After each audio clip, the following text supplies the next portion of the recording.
Mad Heidi is basically Swiss Nazis trying to weaponize cheese. That's the best way to put it. If you're lactose intolerant in this particular universe, you're in trouble. If you're anti the government, you're in trouble. This movie stars, forget about stars first. You remember Grindhouse, you remember Planet Terror, you remember Death Proof, you remember those movies that Quentin Tarantino, the exploitation movies that Quentin Tarantino and Robert Rodriguez were making back in the day. I think it was mid-2000s. This movie borrows a lot from that. It feels like it was made by a fan of those kind of movies. They actually call it Swissploitation, and it's even there in the beginning. They make cheese look dangerous in this film. They make cheese look like, people usually say too much of everything can be dangerous, and it's very clear from this film that too much cheese is dangerous for you. It's dangerous for you. The film begins with, there's a protest, anti-cheese protest. Something happens, someone dies, and then later on in the future, we get to meet a child of one of the people that died, and now she's out to get revenge. One, because her boyfriends a black boyfriend gets killed. He's called Goat Peter, and you know why? Because he produces cheese using goat. He produces cheese made with goat milk, and in this particular universe, that is not allowed because that is illegal. They actually have to trade. They have to sell that kind of cheese underground, and he actually gets killed because of that. That's how crazy this film is. I mean, if someone was to give you the synopsis of this film, without you watching it, you'd go like that. There's no way a movie like this can actually work, but it does work. Our hero, who is played by Alice, I think it's Alice Fury, she has a journey. She has a full-fledged journey. She even goes through the generic exploitation training montage by, I forgot. We actually have super nuns who train her. We actually have a group of 2 super nuns who take her through the training montage in order for her to become badass. Now, that's not even a skeleton, that's just a brief take on what the film is about. It's actually more deep than actually that. Now, the good thing about this film, because it was, the good thing about this thing, one is cinematography. They were very dedicated to presenting us the best picture possible in terms of what they were able to do. The cinematography is awesome. The prosthetics, surprisingly enough, were actually really good. When the gore comes, there are insane things that are done. There's some brutal things that happen, and you can actually tell that they put a lot of effort in coming up with the prosthetics and the design of the prosthetics. They're extremely detailed. They go too far to actually make the prosthetics look believable.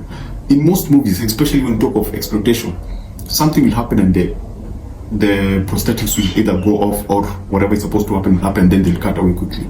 Here they actually focus on it, and I was really impressed with it. That was actually super good. The other thing, the concept. The other good thing about this film was the concept, the whole concept of what they were trying to do. The idea of the cheese being weaponized, the idea of Swiss Nazi, all with the band, but now it's like the Swiss flag, or it's a flag with it's a red band with the white cross. It feels interesting. They will take on the Scandinavian style and culture, how they were able to play around with it and bring out in the film. That actually worked.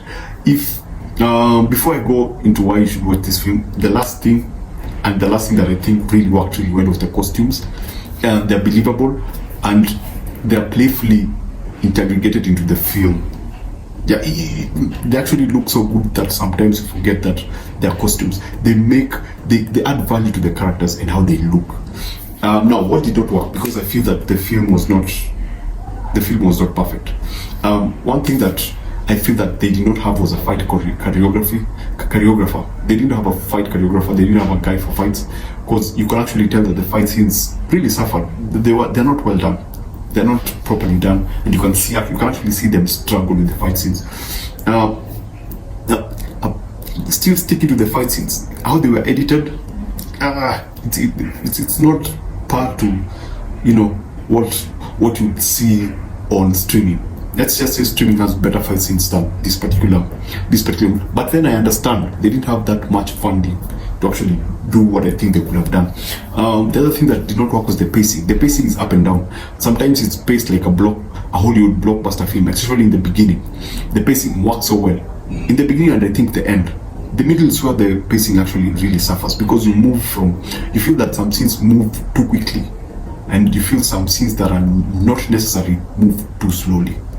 The scenes that don't pay off are given more time, and but at the end of the film you feel like, so what? Why was it necessary to spend so much time establishing that in the beginning, while you could have just cut it out because there is no payoff at the end? Some scenes actually feel that way.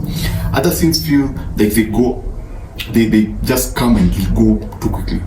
You go like, whoa, I need to see more of that, but they just move on.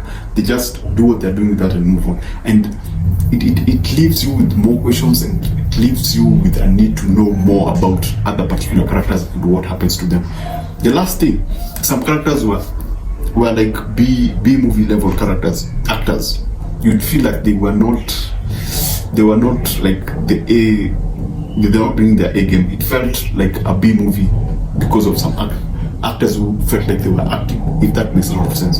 If that makes sense, it felt like some characters were just playing that character. You can actually recognize some actors. There's one actor who you know from Spaceship Troopers, and I think Tarzan. Is fantastic, and that's why I say you can actually feel the contrast between these old, experienced actors and the young actors. You can tell the difference. When it comes to those experienced actors, you can see them act and own their character. When you go to the younger, they are more inexperienced actors, the faces that you've not seen, you can see them struggle with their characters.